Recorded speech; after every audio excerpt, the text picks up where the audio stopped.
This video essay addresses issues that occur with those who can play a bit or a lot, but can't seem to get much further. If you're having trouble even playing a song or two all the way through, then please get information on how to practice. There's no reason for that to happen, and you'll be at this point soon enough. If you need some information like that, look below. There's a link at the top of the description for a 5-day plan. It's free. Send it to you, give it a try, then you'll have an idea where to look, and you can start learning more about how to practice properly, because that's a really big deal.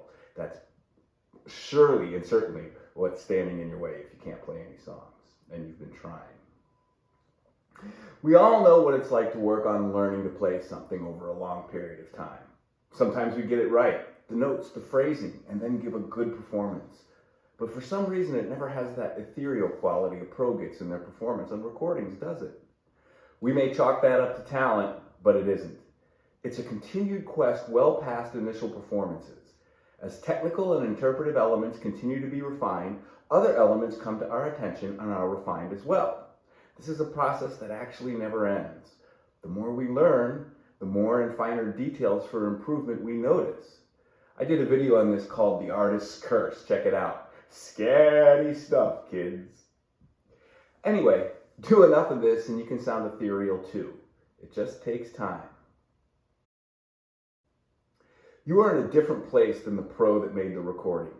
When we learn to play something, we probably play it once in some sort of big performance. Perhaps we perform it a few times, but that's it. Then, at best, it sits in the back of our repertoire to be used at weddings, for background music. Many times, in the classical music world of learning, it's not played again until resurrected for some reason or another much later. And even after all that work for that one big performance, we may get all the notes right, but it doesn't have that special sound that concert artists do, does it? When a pro performer learns a piece, she plays it in concert night after night after night. Only the audience at the first concert hears the first public performance, which occurs after learning the piece and after many mock performances for friends, on video, whatever, by that performer, and that comes after many other performances of other works in other years. The concert is a high-pressure environment where focus is intense. This is where most of us experience stage fright. The pro performer already knows she can pull it off, so the intense focus remains, but does not significantly affect performance. Here's a hint. You can choose to focus that hard when practicing, before it ever even happens in performance. Don't tell anyone I told you. Of course, performers do experience anxiousness many times before a performance, but not the crippling stage fright that ruins performances that the rest of us have experienced. Any performer will tell you that the performance of a piece changes significantly after many concerts as they refine small elements and hear new things within it night after night. The legendary guitarist Andre Segovia once told one of his students, Christopher Parkening, himself a world-renowned performer, how he would resist the record company's pleas and demands to record new music right away so they could make money off the records, right? And insisted on taking the music on tour for a year to burnish it. Parkening said, his feeling, and I agree, was that there's nothing that will refine a piece quite like performing it for some time, close quotes. There's a level of refinement that occurs cognitively and physically once something is learned and then performed over and over under a focused critical eye that cannot be duplicated with isolated repetition or anything else. Here's a hint. Believe it or not, the act of recording oneself provides that eye. Try it by playing whole songs beginning to end and see how self-conscious you become all of a sudden. That's great. Now do it over and over. Don't tell anyone I told you. I've heard that the concert guitarist Pepe Romero tells students quite seriously that they should play a piece 1,000 times before performing it in public. Then we hear the recording done after all of this extra practice. Do you see why ours sounds raw and theirs so polished? By the way, this is one of the several great benefits of competitions in the classical music world. Such events give us a concert-like focused performance venue. Do several of them and you've created a mock version of a concert tour, and your playing will develop through that process, whether you win or lose the actual competition. When the pro learns a piece, he can already play scales at light speed. You can't, yet. When the pro learns the Bach chaconne, for instance, he doesn't need 100% of his scale speed. It's beyond that. He's not repping the scale passages like crazy, hoping that his technique will develop in time for that one big performance. When you learn a song, you almost certainly are stretching yourself beyond your ability. If you have a teacher, you better be doing that. It takes a long time and a lot of performance reps for the neurobiological changes to occur that form solid technical foundation.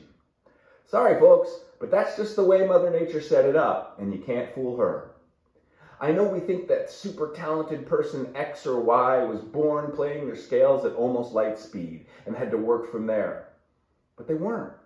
Simply ask them, any of them, anywhere, anytime, if that happened. I already know the answer. Don't use articles or stuff from the internet that like to tell a good story. Ask the person specifically. They will all tell you that it took a lot of time and a lot of practice.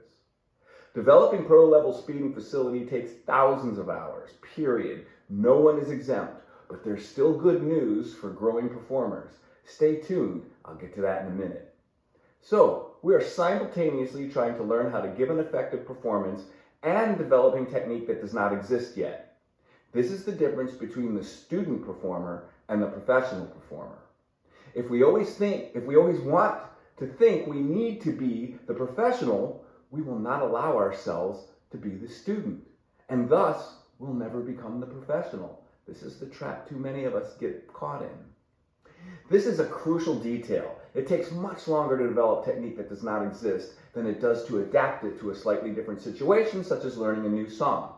This is another reason those with years of development behind them are able to learn music more quickly and perform it better. It's not talent, it's previous developmental time put in. By the way, there's a great argument here for why playing scales and technical work in general is beneficial.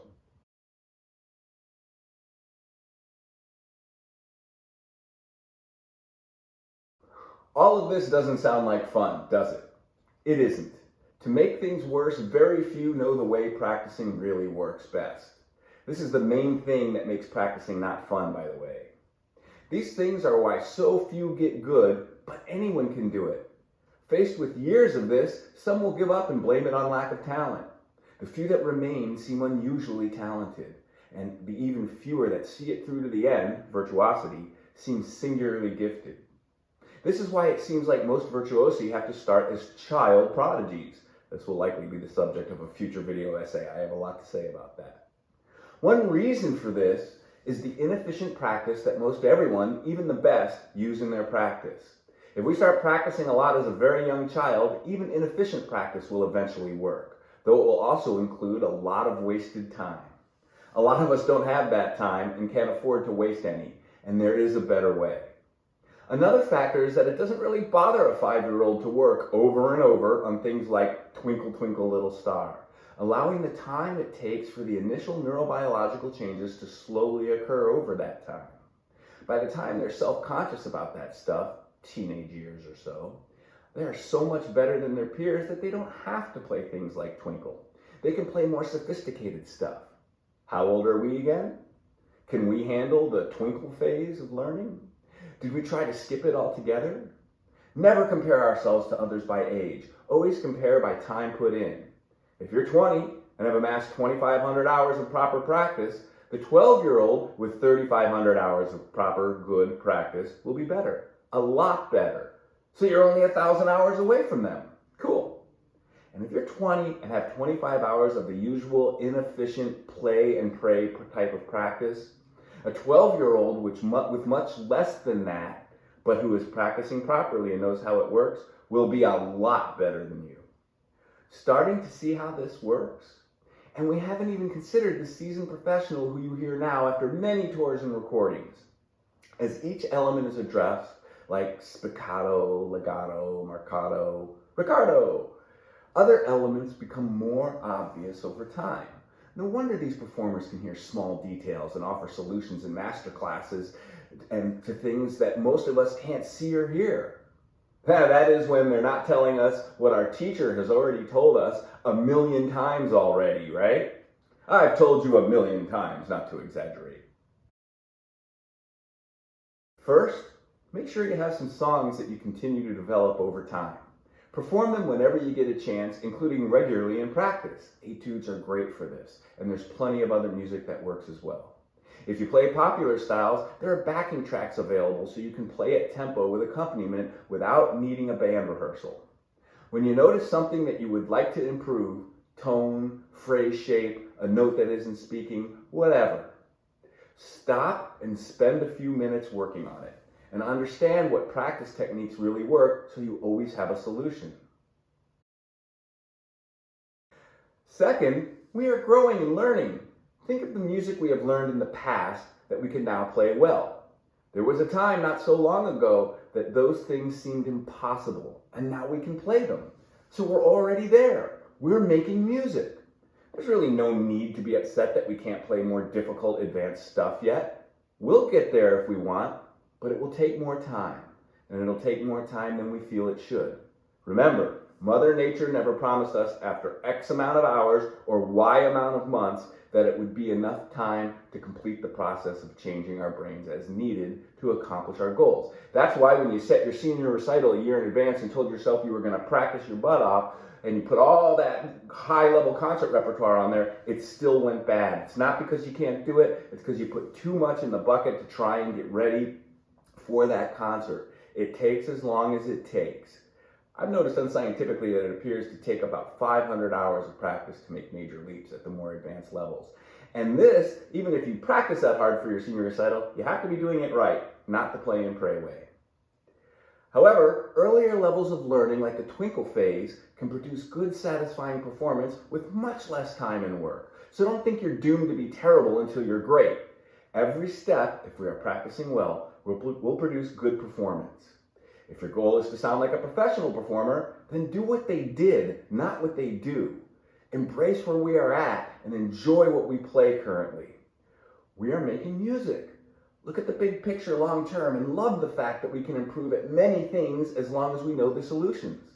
That knowledge is nature's way of telling you what needs work. So get to it and perform whenever you can. I'm Greg Goodhart, the Learning Coach, and you have all the talent you need. So start enjoying it by getting to work.